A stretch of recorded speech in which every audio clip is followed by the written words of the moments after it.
আমার খাওয়া নিয়ে এত কেন কথা হচ্ছে? কথা হবে না?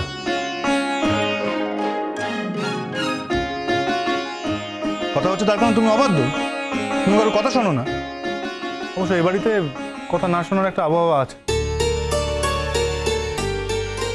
তোমার যিনি সিনিয়র, তিনি তো কারোর কথা শোনেন। কেউ ওনাকে মানাতেও পারেন না, তাই তোমার কথা না শোনাটা একটু স্বাভাবিক। হ্যাঁ, তো আমার বাবা আছে, তাই তাই আমি একটু নিশ্চিন্ত। নাহলে তো যা ইচ্ছে তাই করতো। ম্যাম তো সামনের সপ্তাহে চলে যাবেন বলছেন। কি বলেছিলাম বাবা তোমাকে? আমি কি বলেছিলাম বলো? তুমি কিন্তু কখনো মাকে শাসন করতে পারোনি। আরে বাবা, প্রয়োজনে শাসন করতে হলে শাসন করতে হবে, শুধু ভালোবাসতে তো হবে না। এই যে দেখো না, এই যে মোহর, একে আমি কম শাসন করি? সেই জন্যই তো ওনার অত আমার উপর রাগ।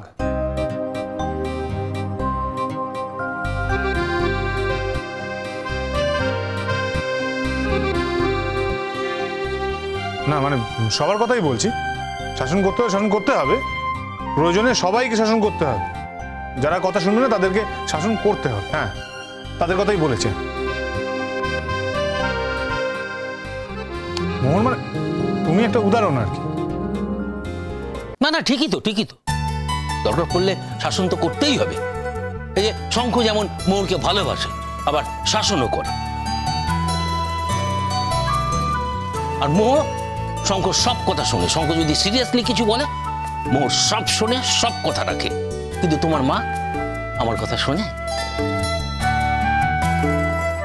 আমি যদি সিরিয়াসলিও কিছু বলি, তোমার মা সে কথা শোনে? আর ঝামেলা তো সেইখানে। আচ্ছা হয়েছে তো, এখন থামো।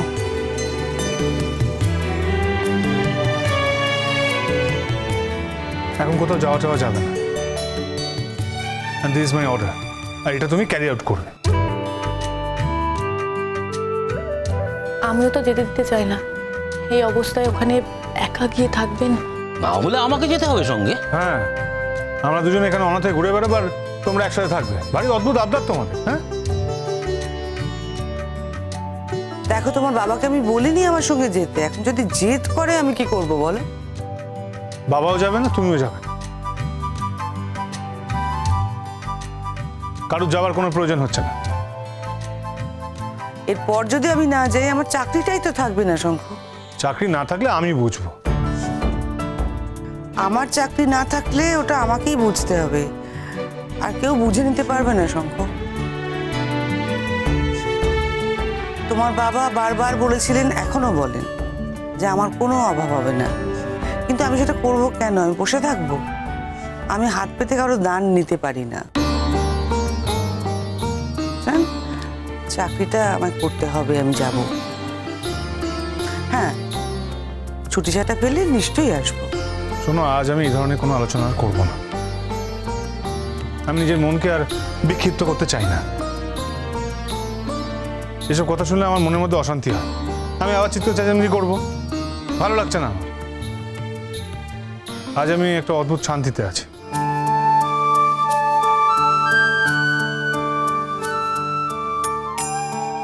আজকের দিনে এই ধরনের কোনো কথা বলে আমি আমার মনকে আর বিক্ষিপ্ত করতে চাই না। তুমিই তো বললে, এই সমস্ত কথা তুললে, আমি তো কিছুই বলিনি। বললাম তো, এই যাওয়া নিয়ে এখন কোনো কথা হবে না এখানে। বেশ। আহা, ও যখন চাইছে না তখন কেন তুমি আবার? আমি কোথায় কথা বললাম? তোমরাই তো এটা নিয়ে কথা বলছো। তাই মিষ্টিটা কেমন? তুমি কি করে জানলে বলো তো আমার এই মিষ্টি ভালো লাগে? সেটা বড় কথা নয়, বড় কথা হচ্ছে মিষ্টিটা ভালো না খারাপ। খুব ভালো মিষ্টি। আমি তো সব মিষ্টি খাই না, এটাই খাই। সুন্দর। সে কথাই তো উনি বলছিলেন, আমার মা যে মিষ্টি ভালোবাসে সেই মিষ্টি আমি নিয়ে যাব। আর তার জন্য আমাদের অনেক দোকান ঘুরতে হলো, সেই জন্যই তো দেরি হলো।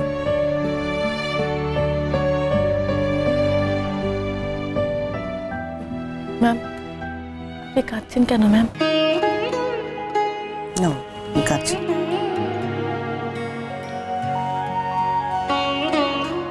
বাড়াবাড়ি, এগুলো সব বাড়াবাড়ি। প্রথম কথা, আমি অতগুলো দোকান ঘুরিনি। আমি বলেছিলাম আমি একটা আইটেম নিয়ে যাব, আর এমন কিছু নিতে চেয়েছিলাম যেটা সবাই খাবে। একজন খাবে না, আমরা সবাই খাবো, সেটা তো আর ভালো দেখায় না। হ্যাঁ, ইটস জাস্ট আ কার্সি, সেই জন্যই। শঙ্খ, মাঝে মাঝে এই কার্সটা একটু তুমি করো। এটা করলে দেখবে তোমার মায়ের শরীরটা একদম ভালো হয়ে যাবে, আর কোনো কিচ্ছু লাগবে না। ঠিক আছে ঠিক আছে, আর কি কেউ মিষ্টি খাবে না নাকি? আমি তো সমানে খেয়ে যাচ্ছি। হ্যাঁ,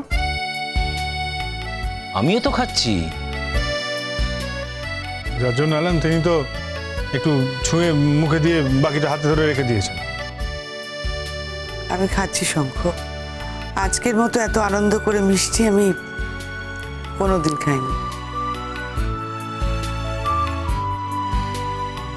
আমি তো ম্যাম আর স্যারকে প্রণাম করেছি। প্রণামটা তো আমার একা করার কথা ছিল না। ও হ্যাঁ, you are right, you are right. হ্যাঁ, মন্দির থেকে এসেছি যখন, তখন তো প্রণাম করা যেতেই পারে। বাবা,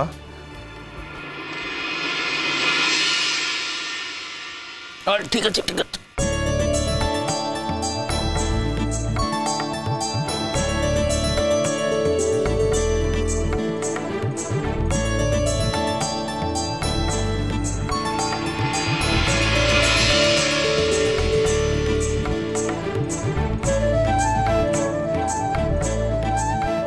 না আসলে মন্দির থেকে এসেছিলাম তাই। হ্যাঁ, তুমি মন্দিরে ঈশ্বরকে প্রণাম করেছো, আর কাউকে প্রণাম করতে হবে না। তোমার আপত্তি আছে? না, আমি আপত্তির কথা বলিনি। তাহলে একটু স্থির হয়ে দাঁড়ালে ভালো হয় নাকি? হ্যাঁ, হুম,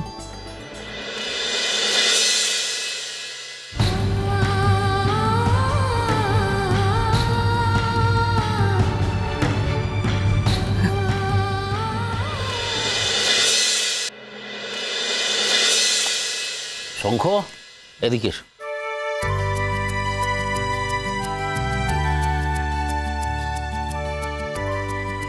কি হলো? আমি তো একটু প্রণাম করেছি মাত্র, তার জন্য। আরে বাবা ছাড়ো সব। তুমি ওই তখন কি বলতে বলতে থেমে গেলে, কি পুরোহিত নাকি তোমাদের দেখে কি ভেবেছিল, কি ভেবেছিল? ও হ্যাঁ হ্যাঁ, না আসলে উনি বলছিলেন মানে উনি ভেবেছিলেন যে আমরা হাজব্যান্ড অ্যান্ড ওয়াইফ। ঠিকই তো ভেবেছিলেন। হ্যাঁ, না মানে আমি বলতে চাইছি যে যে কেউ মানুষ দেখলে তোমাদের দুজনকে হাজব্যান্ড ওয়াইফ ভাবতেই পারে, তাতে তো কোনো দোষ নয়। তোমাদের মধ্যে হয়তো সেরকম রিলেশন নেই, কিন্তু লোকের ভাবাতে অসুবিধা কোথায়? লোক তো ভাবতেই পারে তোমরা হাজব্যান্ড ওয়াইফ। জানো বাবা, আজকে উনি পুরোহিত মশাই বলছিলেন যে আজকের দিনটা খুব শুভ, তার কারণ ওই বাবার কপাল থেকে ওই ছাইভস্য বিভূতি, হ্যাঁ, বিভূতি মাটিতে পড়ে যায়, আর সেটা নাকি সব দিন পড়ে না। যেদিনকে পড়ে সেদিনকে ওটা থেকে একটা টিপ বানানো হয়, আর যে সৌভাগ্যবান ব্যক্তিরা ওই দিনকে যায় তারা ওই টিপটা কপালে দেয়। এই যে বাবা কপালে টিপ দিয়েছে, এতে নাকি গোটা জীবন সুখে থাকা যায়। দারুণ দিনে গেছো তোমরা। হ্যাঁ, আসলে মনটা বড্ড মন্দির করছিল, তাই আজকে চলেই গেলাম মন্দিরে। এই যে টিপ দিয়ে দিলাম, বিয়ের অর্ধেক কিন্তু হয়েই গেল। তোমরা যে একে অন্যের জন্য পৃথিবীতে এসেছো, তোমাদের তো একে অপরকে সুখে রাখতেই হবে। যা চাই আমি পেয়ে গেছি মা। কি? এই যে পেয়ে গেছি।